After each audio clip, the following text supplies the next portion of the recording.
Good evening, everyone. So wonderful to see some familiar faces. My name is Janelle Hazard, and I am the Executive Director and Curator at Tefra ICA. Can everyone hear me? Okay, great. Wonderful. Thank you so much for joining us this evening for an artist talk with Amanda Outcalt, whose solo exhibition Fleeting Moments is currently on view in our satellite gallery, Tefra ICA at Signature. It looks like we have people joining us from around the region tonight. I see Rockville, Maryland, Richmond, hi Sue, Zoe in Baltimore. Thank you for being here. Reston, as always, great to have you guys here. And Pittsburgh, Pennsylvania. Very exciting. I also see a few board members. I want to acknowledge those who have joined us today. Dan Grove, Janet Rems, Ann Barbieri. Really wonderful. Thank you all for joining us and for your guidance and support. We also want to gratefully acknowledge the original stewards of the areas known today as Reston and Northern Virginia, and the surrounding areas in the Washington, D.C. region, which include the Piscataway and Manahawk peoples, as well as the diverse and vibrant Native communities who make their home here today. Well, without further ado, I will begin the program and pass it on to Erica Harrison, our Associate Curator and Festival Director. Hi, Erica. Hi, thanks, Janelle. Good evening, everyone. It's great to see you and to have everyone be here. So I am just really pleased to be able to have everyone join us this evening for this very special artist talk. And I really hope that it will give a broader insight into how the shows at Signature work and a little bit more about how the artwork is selected. So I'm going to go ahead and share my screen, and hopefully I choose the correct screen. So can you all see, hopefully, the artist talk with Amanda Outcalt and Fleeting Moments. This exhibition is at Signature Apartment Building, which is in Reston Town Center, about 4 blocks away from our Tefra ICA gallery.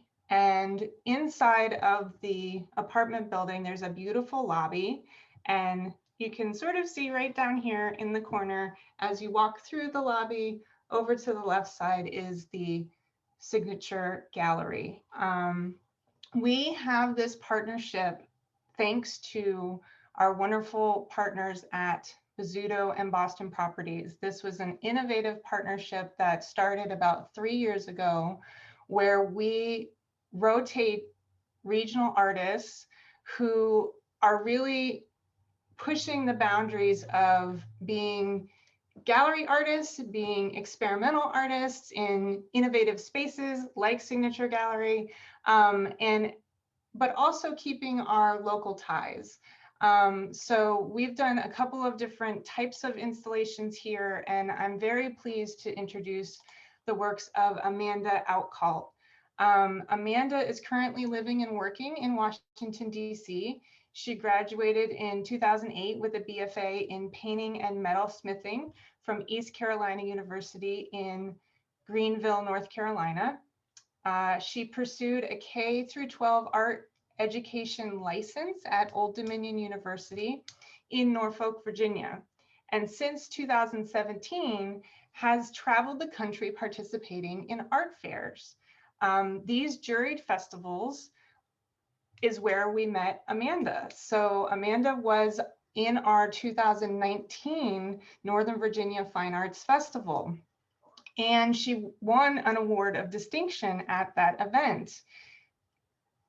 I think what's important here for me to help recognize is that this is the first time, I think, in Tefra's history, where a festival artist who has kind of come from outside. So we invite 200 artists from around the country to showcase at the Fine Arts Festival once they're juried in. now being able to be highlighted in a gallery situation. And the reason that this happened was because Amanda completed another application to attend the 2020 Northern Virginia Fine Arts Festival, which unfortunately was canceled. But I realized that when I saw her application that she had moved from Norfolk to DC. And I immediately sent her an email and I said, Amanda, you're in the DC area. And she was like, yeah. And I was like, this is great. Do you do any exhibition work? And she said, no. And I said, okay, well, what can I do to help change that?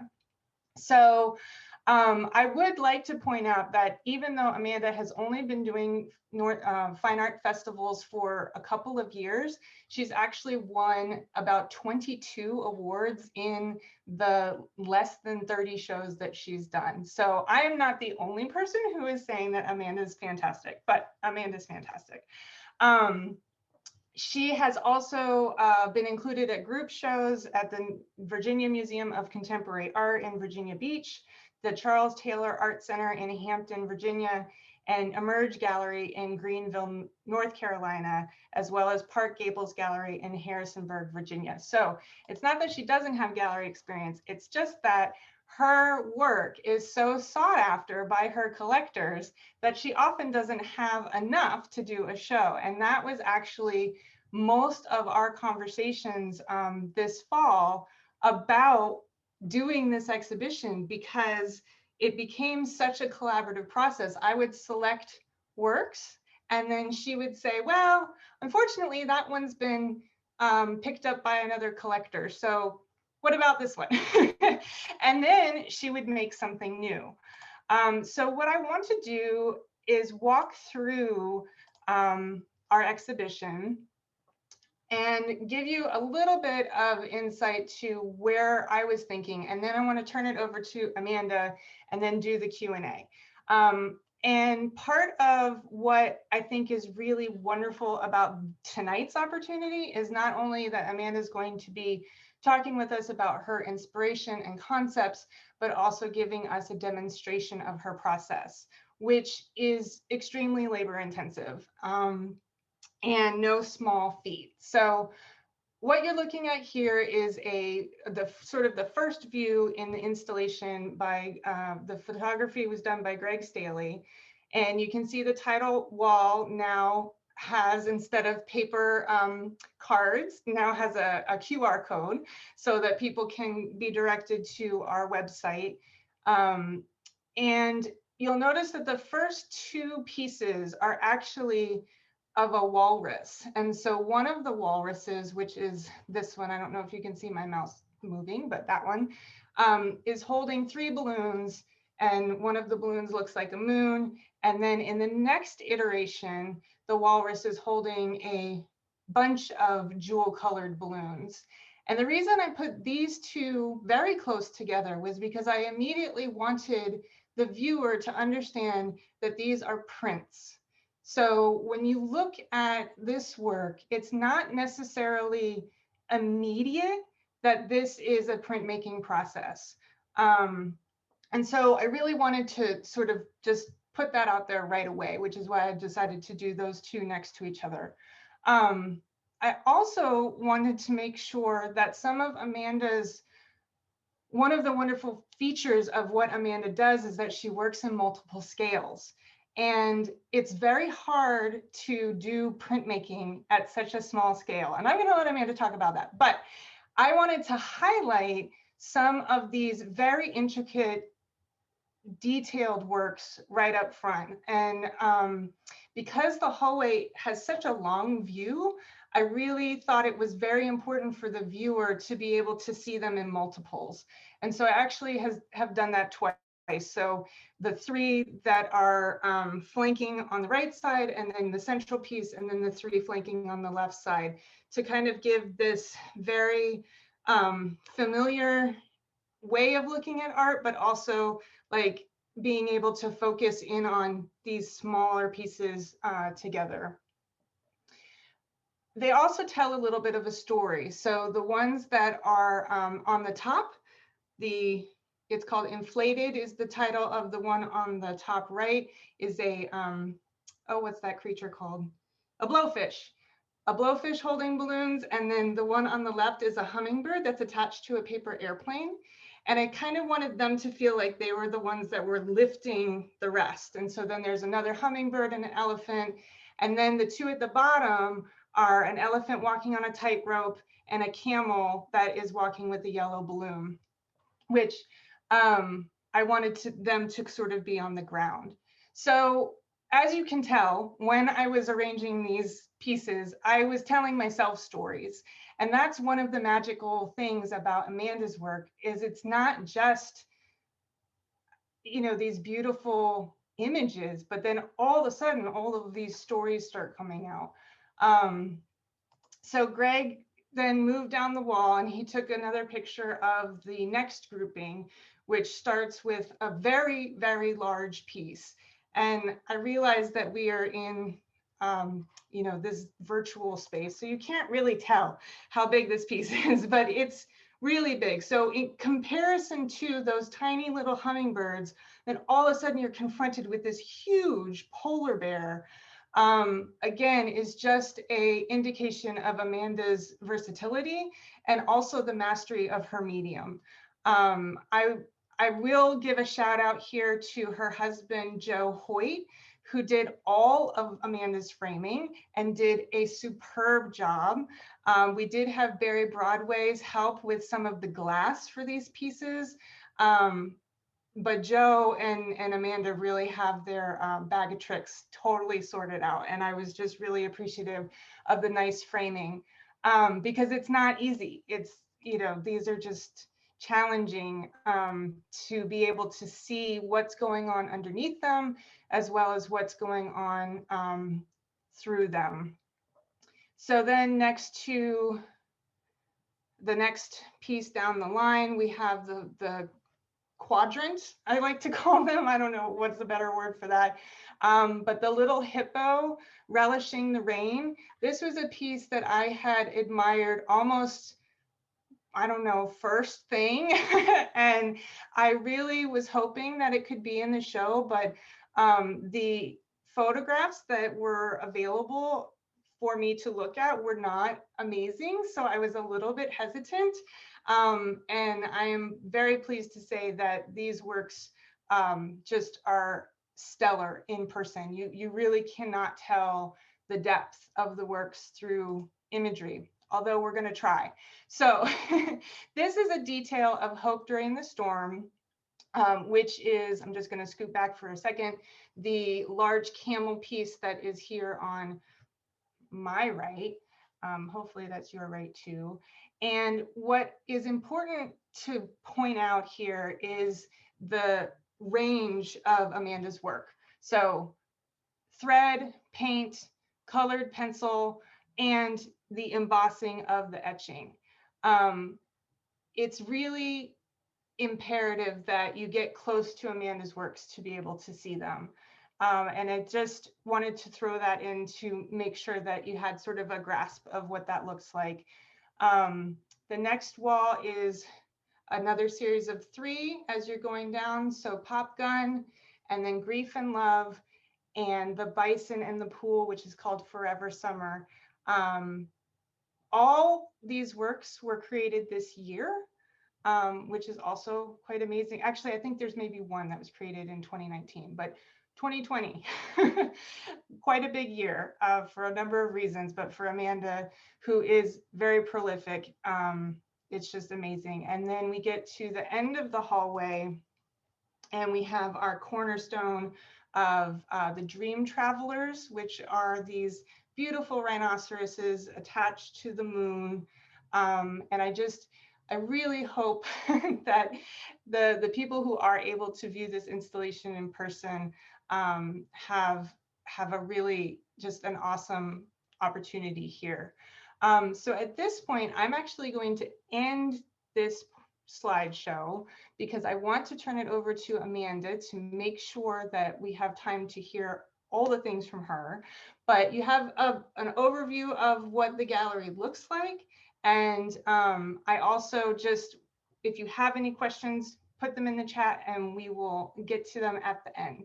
So Amanda, if you're ready, I'm going to turn it over to you. Okay, can you hear me? Yeah, okay, great. Thank you for the introduction. As you said, don't do a ton of gallery talks. I was an art educator before I started working for myself and just being an independent artist. And when I'm at shows, I talk to a lot of people who are kind of new to art purchasing, kind of maybe new to that whole world of art. I don't want to call it the art world, but the whole world of art. So how I'm going to talk about my work is maybe not as like lovely and elegant as curators always do when they talk about work. And so I really appreciate that really nice introduction, Erica. um, I do live in DC now. That's where I live, work. My studio is in my house, and my home and my studio is always kind of a travel hub for me, with the exception of the year 2020. But hopefully this upcoming year will be a little bit different. So I'm going to share my screen with you, and let me see. Okay. Can you guys see? Can you guys see my PowerPoint here? It's a picture of me and my puppy. Is that coming through for everybody? Yes, that is coming through. Okay. So first I'm going to talk to you a little bit about how I make my work, and then we'll go into the content behind my work. Because as Erica was talking about, I use a lot of different media in my pieces, but kind of the foundation of my work is a printmaking process that is a really old process, but not a whole lot of people understand anymore, because it's not super common as an art practice these days.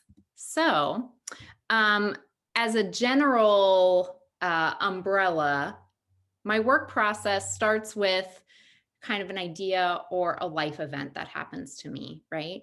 And then I start the wheels turning a little bit with how I could translate that idea or that event with kind of my catalog of symbolism that I use. And I'll talk more about that in the second half of the talk, but I have kind of a dictionary and alphabet of symbols that I draw on and use over and over again in my work. So not only the animals that I use that represent certain things to me, but things like thread, rope, balloons. So I'll talk more about that at the end, but I start with my idea, kind of translate it. How am I going to use my alphabet of symbolism to convey it? And then I start to kind of think about techniques that I'll use. Will this element be drawn on? Will this element be painted? What's going to be the actual etching and print piece of my work? And then I start the actual work. And sometimes when I'm making, that informs those other steps too. So things can change as I work. Occasionally, I will present myself with the challenge of starting with an etching that's printed, and I don't know where it's going to go yet. And it kind of hangs out in my studio until I one day look at it and think, okay, here's the challenge today. You're going to turn this into something.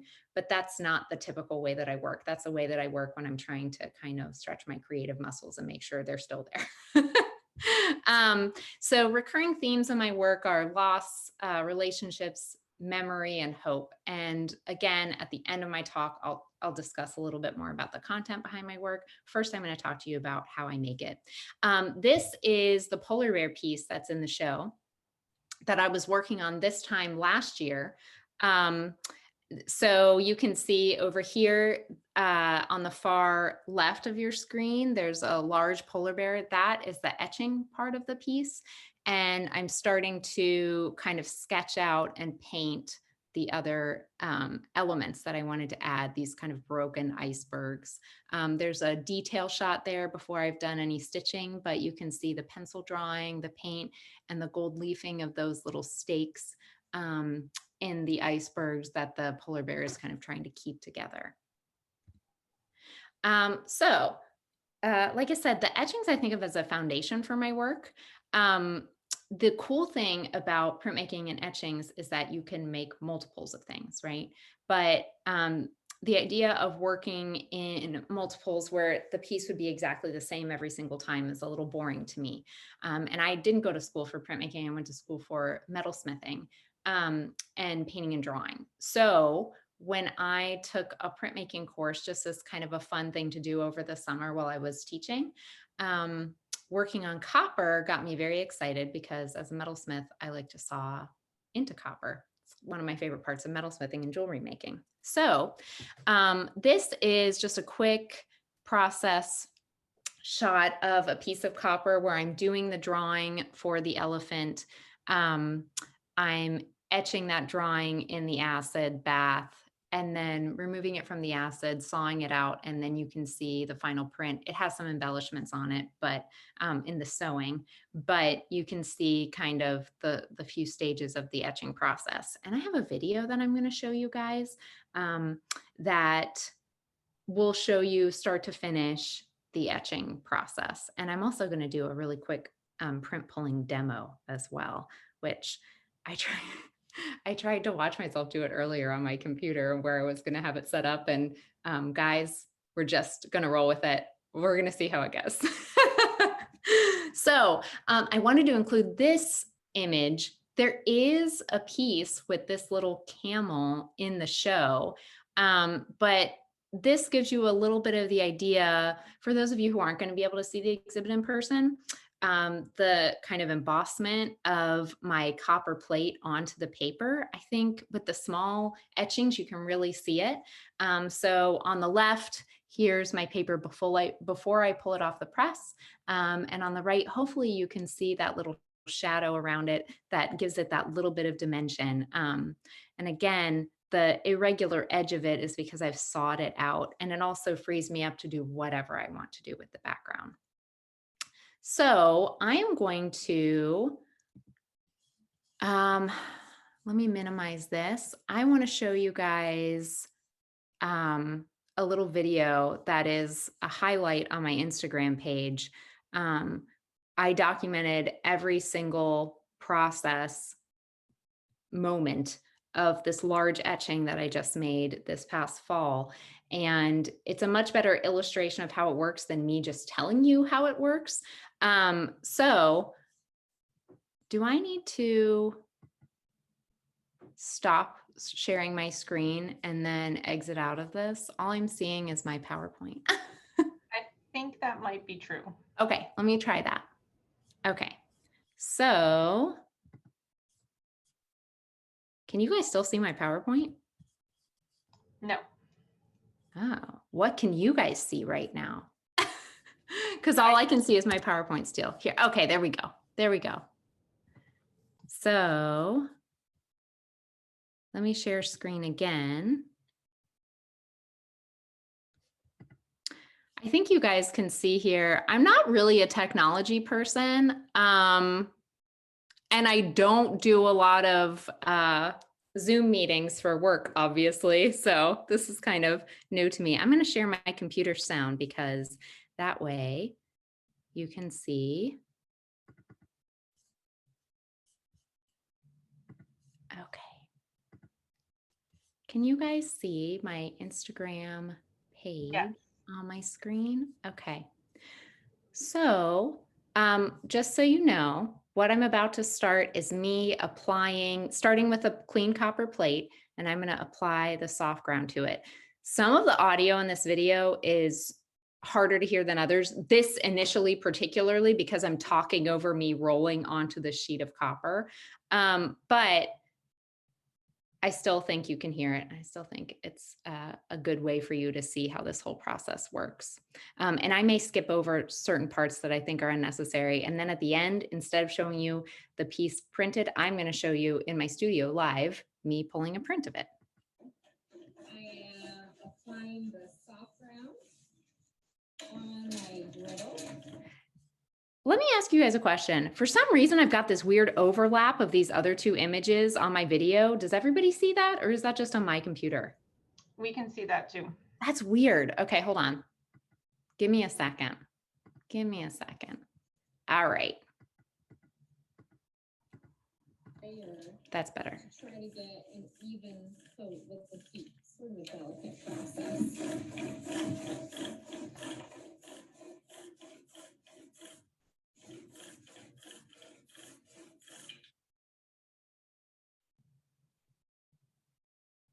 So I've coated the whole plate in this ground. I'm going to put my pre-drawn kind of outline on top. So now I am drawing. The copper coated with the layer of soft ground underneath this piece of newsprint that I'm doing my drawing on. And I am just putting pressure on my pencil lead. I can press hard and it'll pick up a lot of the soft ground. I can press lightly and it'll pick up a little bit. And that amount of ground that I'm picking up from the pressure of my pencil lead is going to translate to how dark the etch is on my copper when I put it in acid bath. So in other words, the amount of pressure that I'm putting on the pencil is picking up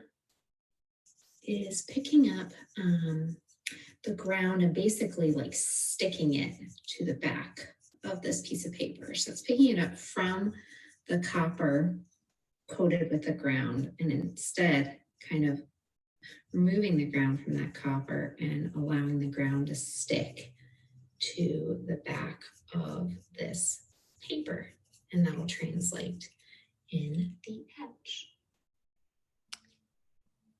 So it's hard to see, but you can see how you can kind of see my drawing on the copper. And then I'm going to kind of go through these images pretty quick as this is a quick video in the scheme of things. So I think this took me a month to do. The texture of my bear's feet, my drawing. Slow going, but kind of fun to work on. Let's do a little check and see how it's translating underneath. Ooh. Hopefully it'll translate into a good etch. You never really know, but I'm hopeful. Yeah, that's another thing. Sometimes you do all this work and then you put it in the acid and you've done something wrong along the way and you've done all this work for not nothing, but you've done it for a learning experience rather than a finished product, let me say. So I'm getting very close to being able to finish this drawing and then put this guy in the acid bath and etch him. It's kind of large, so it's taken me a little while, but I'm fortunate that I've been able to give this a lot of attention over the last few days. And let's check out what it looks like under the newsprint. So you can see here that the ground on the copper has been picked up by my pencil when I'm pressing on it. And actually you can see here on the back of the newsprint how it's pulled that ground up. Hopefully that will translate into a good etch. I got really excited. This is my favorite part when you actually get to etch it. Now I'm about to cover any of the copper around the border of the soft ground etching, which I know is hard to see from this angle. In this light, it's just a kind of a very gentle drawing. Amanda, do you have safety equipment on? Oh yeah, I'm wearing a respirator, That's, I can hear that now. which is why it's hard to hear. When I do, I'm wearing a respirator for a lot of this, all these little guys. edges that, Sorry. I I thought about having my husband exposed to pressure from my hand or the say what I brush was that doing, but he using doesn't really lightly. know. I So want to save this copper for other pieces, so I cover it with the hard ground and I'm getting ready to do the soft ground etch. It may not make sense, but it'll make sense when you see it all ready for the etch. ta-da.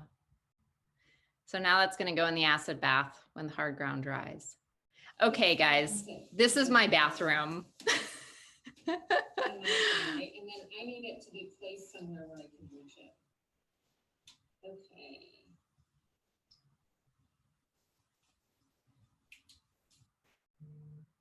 I'm going to etch it for about 20 minutes here. I think it maybe actually had been closer to 30 because I dilute it with water. My husband's timing me for me.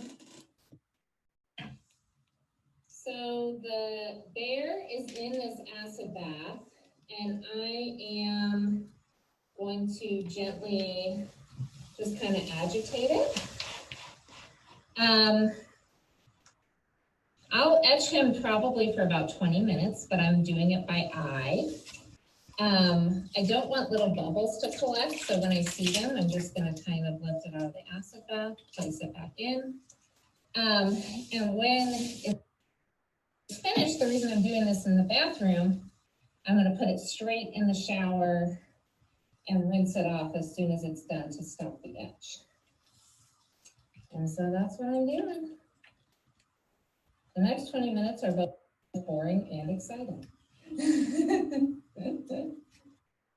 So I just rinsed, stopped the etch and rinsed this. And I actually etched it for a little bit closer to, I would say 30 minutes than 20. I used kind of a diluted acid bath. So I watch it the whole time and I just kind of take it out when I start to think it's time. I wonder if I blew out a little bit of my darks in favor of getting some of the lighter lights etched, but I didn't really know that until I do the first print. So, yeah. What I'm doing now is I also want to mention here, I didn't go to school for printmaking. I'm self-taught. So like sometimes I say, I don't know how this is going to work. Other people may have known how it would work. I've had a lot of trial and error. To remove the soft ground, and it'll remove the hard ground too. I just have to scrub a little bit more. And then I should be able to ink it up a little bit later and see how it prints.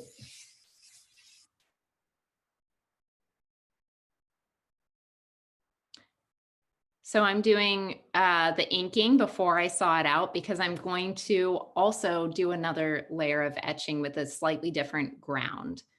And I may or may not show you guys that part of the video because, like I said, it's a really labor-intensive process and it took me a month and I documented every single step. So I think this is kind of the coolest part to see that first etch. I degreased my plate again with the whiting powder and soy sauce. Now I'm getting ready to apply a full layer of hard ground because I can never seem to etch anything just once. This will give me a little more detail, and I can just add a little more to this etching, darken up some dark areas that are going to be a little bit darker, and add a little more detail to the light areas. So I'm gonna pour this on. So this is that black stuff that I was using to protect kind of the edges of the piece from the acid before. Starting even. And when this ground dries, I draw into it with a needle. So it's a different process. That first slide that I showed you on my PowerPoint where of the elephant, that was a hard ground etching. Some etchings I use just hard ground on. Some I use soft ground and hard ground. So you can see all those teeny so now lines. I am using my needle tool. I'm going to draw on this bear again for a while, and then I'm going to put it in the acid again. Same, right? The only thing that you're not going to see, because I'm going to just kind of stop the video here, is you're not going to see me sawing it out with my jeweler's saw. If you would like to watch that part as well, I just don't want to kind of have to skip all those steps to fast forward to show you that. But it's on my Instagram highlights, and you can watch every single step. And I also talk about like helpful hints as to how to saw and all those things. I have a lot of students that follow my Instagram account, not my students, just like other students. So I get a lot of people asking me how I do this, how I do that. And I'm never shy about sharing. I think that's great as an artist to tell people exactly how you do it, because, you know, I don't really have a fear of people like copying. Just share the knowledge and people are going to use it in their own way, right? That's kind of the cool thing about art. So I'm going to stop this share. And can you guys see me now? Because I'm going to just pull a print in my studio. So you'll get to see that bear plate. Can everybody see me now? I think so. Yep. Okay. So before I logged into this, I was soaking paper in my bathtub that I'm going to use to print on. I do that every single time I print. I hope that it hasn't dried out too much in the amount of time that we've been talking. Just so you can see what I'm doing, I am literally about to get on the ground and the paper is sandwiched in those towels. And I'm just going to kind of press any excess moisture out and pull my piece of paper off. And then I'm going to put it on my press bed. This is my wonderful tackage press. And I'm going to place the paper on this side, place my etching underneath it, and which you'll see. And then I'm going to crank it through and you'll get to see it pull off the press bed. Guys, it doesn't always look beautiful. So this is kind of a fun and terrifying thing to do live. Feels a little dry. We'll see how good this print looks. In an effort to save you guys from me having to walk out and go into my bathroom, I may have dried my paper out a little bit much, but we'll see. We'll see. So, I'm gonna get my press all ready. Put my gloves on. I'm using ink that is not very skin friendly and really hard to get off your skin. Comes off with baby wipes, which is a little concerning about what they put in those baby wipes, because soap and water don't get it off. Anyways, so here's my bear, all inked and ready to go. It's kind of like a cooking show. I did the inking before because the inking takes like an hour. So didn't want you to have to sit through that. But what I'm going to do now is put my bear on the press bed, position it kind of where I want it. And then I'm going to crank it on through. This is the really, really fun part of printmaking. And also occasionally the really big bummer part when you actually pull it off and see what it looks like. I happen to know this prints really, really well. So if it doesn't print well tonight, I know why, because my paper might have been a little too dry. So here we go, cranking. The fabric on the press bed is called, it's just felt, it's printing felt. And it gives a little bit of a cushion for the plate and the paper to kind of meld together and for the ink to be pulled off. All right, guys. Do you know how much pressure there is applied by the press? Yeah, 3. I don't know at all. That's just the setting that I put it on. No, I have no idea. Sorry. Sorry. Okay, can you guys see this? Mhm. You're about to see something exciting or disappointing. Oh, it's going to be exciting. Here we go. Dun, dun, dun, dun. Okay, so here's my bear. That's a nice print. I'm happy with that.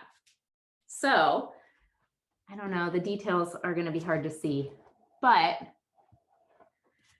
what will happen with this piece now? I don't know exactly, but I'm sure I'll show you on Instagram because I document a lot of my work as I work on it. So what I'm going to do now is just put this on the ground. It'll dry to a certain point, and then I'll press the paper so that it gets nice and flat. So there we go. I hope that was exciting for you. And now I'm going to kind of take a detour from the process, and I'm going to talk a little bit about what I make my work about, which is arguably the more important part, right? So, and then we'll do questions after that. Before I talk about what I make my work about, I do want to say that one of my favorite things about art is that everybody will bring their own meaning to it when they look at it. When I'm at a museum, I don't read the panel first thing. I look at the work. I try to think about what the work means to me. Imagine maybe what the artist had been thinking or what I would have been thinking if I made that piece of art. And then I will look into what the artist had to say about it. I think what everybody sees in a work of art is just as valid as what the artist had originally intended when they were making the piece. I feel quite strongly about that. So I'm going to talk about what I was thinking about when I was making my work. But one of my favorite things is when other people tell me what they saw in the piece. So I just wanted to put that out there. Okay. Let me go back to this PowerPoint.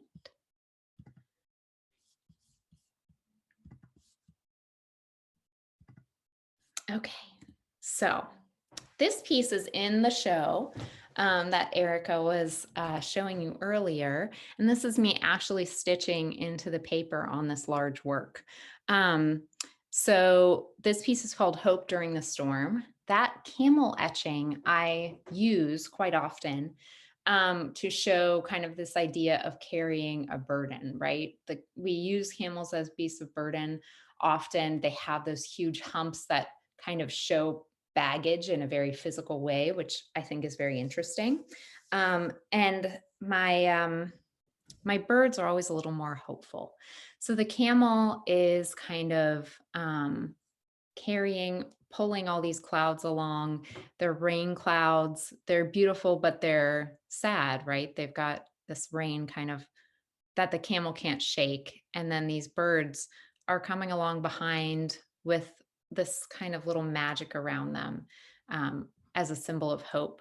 So the things I was thinking about with this piece were this idea of carrying a weight, loss, and still having hope around them.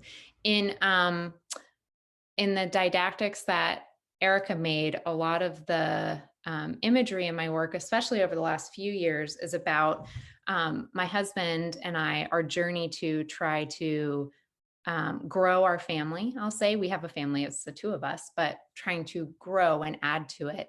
And we had a very painful struggle to have a child.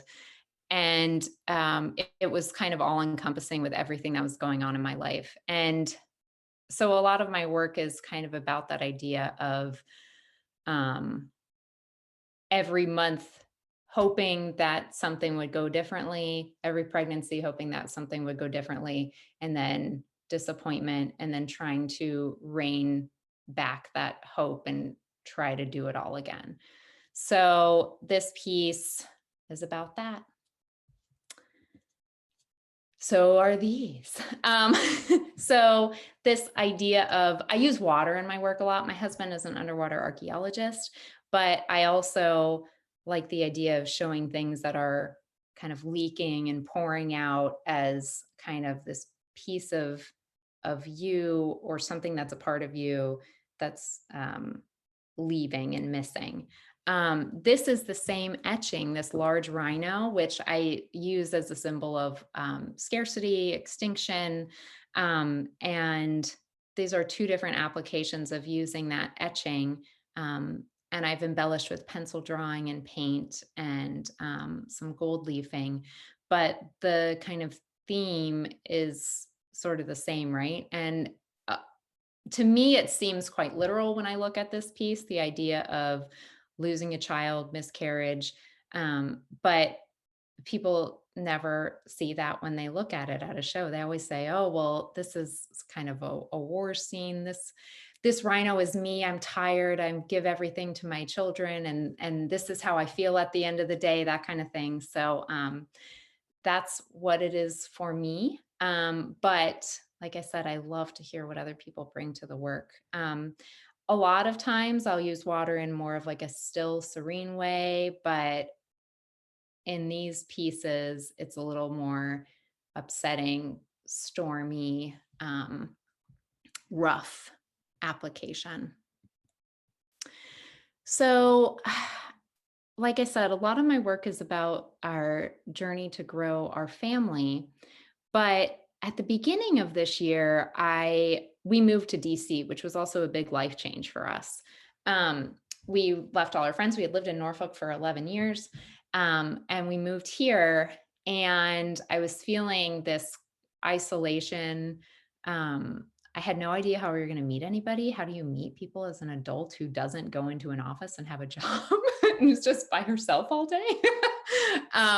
Honestly, the pandemic hasn't been that different for me, but that's not true. But I started making this series in March. This camel piece was the first piece that I made in this series, and the bison was the last piece that I made.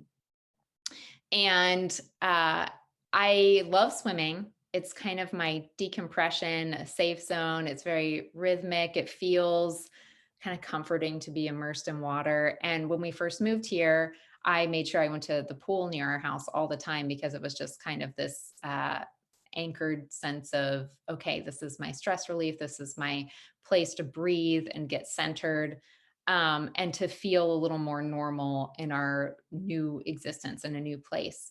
And then the pandemic happened, and I couldn't swim anymore, first of all, which was upsetting. And second of all, I started to add more and more swimmers to the pieces, because I made a whole series about kind of the idea of pool and that Zen space that I had, that is Zen, but also exciting, interesting, a gathering place. And I started adding more and more people to them. So they become these little vignettes of the swimmers interacting with each other within this larger space. And in that first piece, there's very few swimmers. And by the end, the more that I would make, and the longer the pandemic stretched on and the less human contact we had, I think the more people I added, the more little scenes I created, the more interaction I put on those people, because we could not have that ourselves. It's been a hard year for a lot of people. And these pieces were joyful, but also kind of wishful. And, I think we're all hoping for a light at the end of the tunnel, but these pieces were fun for me to make. And I started adding all these people and these little scenes within them without really realizing that's what I was doing. And it's kind of interesting to look back on them now. And here are some process shots of that large bison piece. Here's another just kind of technique note to add. This bison etching is so large, the copper pieces are so large that 3 different pieces that fit together. And that centerpiece of the bison, I can leave out like a puzzle piece if I'm interested in kind of adding something in the middle. And I have a couple etchings like that. And the reason that they are that way is purely because my jeweler saw can only cut so large. I can only get around corners with my jeweler saw being so big. I don't laser cut it. I do it by hand with a little saw. And so it was purely like a technical thing. I wanted to work bigger and I couldn't figure out a way how. And that to me was, okay, well, I'll make them fit together like puzzle pieces. I'll put them but it also opened up this whole new world of, well, this is a new kind of negative space idea that I can play with. And I do that all the time with my pieces that are multiple puzzle pieces that fit together. And honestly, a lot of the way that I make my work, the stitching, the drawing, all of it is born of necessity. And then I kind of run with it. So if I wanted to attach, say, a piece of vellum to a piece of paper, you can't really glue it. It's not going to stay. It's not going to be archival that way. So I had to come up with a way to affix something, thread, right? That makes sense. And then I thought, oh, well, this is its own thing. And I like to use the thread as a symbol of relationship in my work. So there's a lot of threads, a lot of ropes, this idea of connection, relationship. And I know we have some questions and stuff, and I didn't want to go past 7.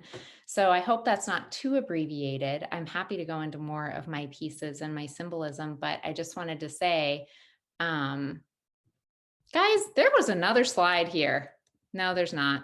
I guess I deleted it. I was going to show you guys some images of that bear piece up close. That's in the show. I made that piece in December. I also spent the whole year of the pandemic pregnant, which was a weird thing for me. I never expected it to work out the way they did. This is my son. He was born on December 30th. And, you know, it has been amazing and exciting. And I made a piece that was, I feel, transitional for me. The bear piece in the show has his heart exposed and he's kind of pulling at the strings attached to his heart. And there's a balloon in there to show a little bit of hope, but also memories of all the other losses. And it's kind of how I felt my entire pregnancy, where I just wasn't sure how it all was going to go. I've been pregnant 4 times and I have 1 child now. And I never really thought he was going to be real. But I kind of included this at the end of my talk because I always try to think about where are things going next in terms of my work.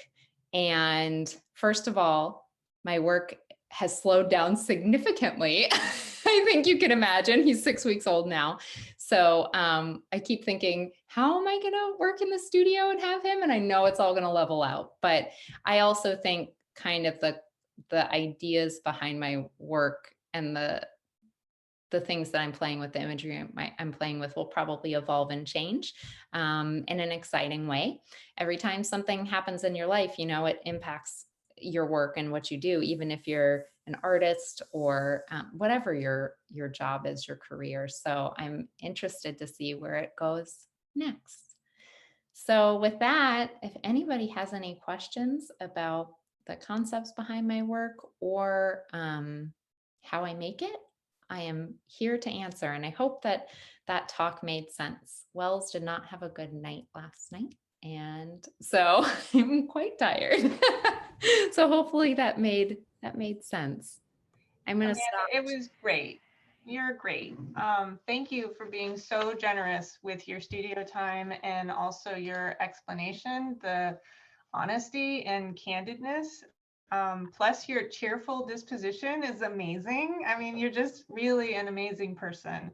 And we are at 7 o'clock, but there are some questions in the chat. So we have some people just actually giving you a lot of kudos that your work is so amazing and thanks. Following you on Instagram. So congratulations on your son. I do want to share that, you know, Amanda birthed Wells, but she also birthed the print that she referred to, the grief and love print, which I can screen share maybe at the end if people are interested. So technical paper question. Yeah. What kind of paper do you use, and do you press the paper under the felt again to flatten it once you run it through the press? Okay, so love this question. So I use a couple types of paper. They're all etching papers specifically, and I like the heaviest weights that the etching papers come in. My favorite is Somerset. That's the paper that I use tonight. It's got a nice texture. The embossment tends to look quite deep in Somerset paper. It has a little more give than some of the other papers I use.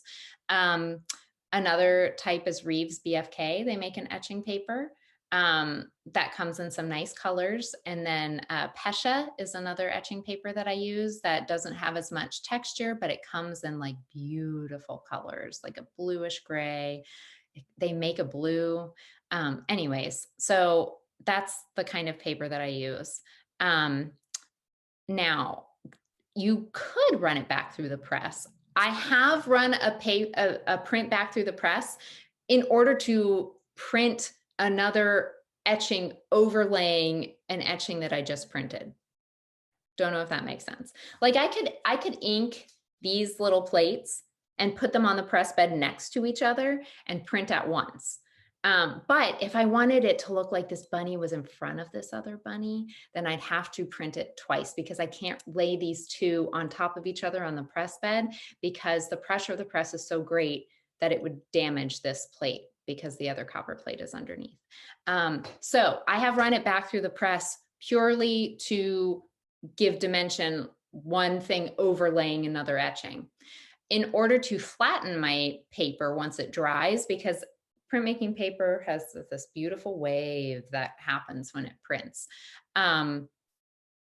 that you may not think is so beautiful when you when you finish your piece, and a lot of people don't.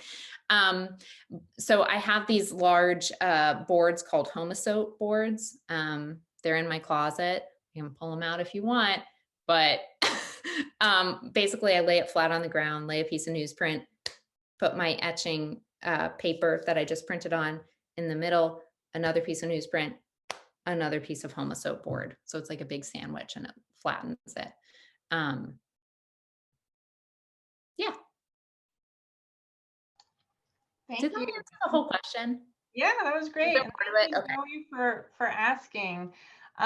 So one of the things about these signature exhibitions that I like to think about is what perspective is the artist sharing? And I think because you're so open with your story, it's really amazing to think about how artists deal with challenges, either emotional challenges or, like you mentioned, life changes. How do you think that audience can best support working artists, especially when you're sharing so much detail and honesty about your life? What do you think the audience could kind of help you or give back to you or support you? Well, I am fortunate in that when people buy my work from me at shows, I get direct interaction with people. So I can talk to them about, if they ask me why I made the piece, I'm always happy to share. And I love to hear their stories about what they see in the work and why they're purchasing it. And the feedback that I get from people in that really direct way has informed my work, right? So like, I love to hear about, why people are purchasing a certain piece. There's a couple in Denver that purchased this really large work that was about the IVF process, because we did do IVF multiple times. Wells is not just a miracle, he's born of science. So I should say that.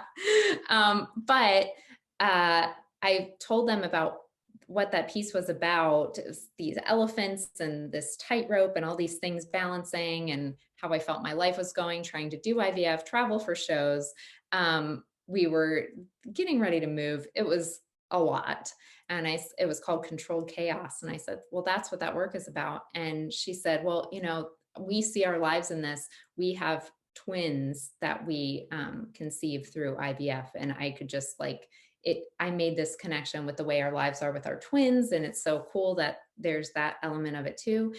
So in terms of support, I love to hear from people who buy my work, and that kind of feeds me soul wise, and is really important to me. Also, here's another way to support artists is to buy their work if you like it, right? I mean, that's the nitty gritty. I'm an artist who makes a living selling their work.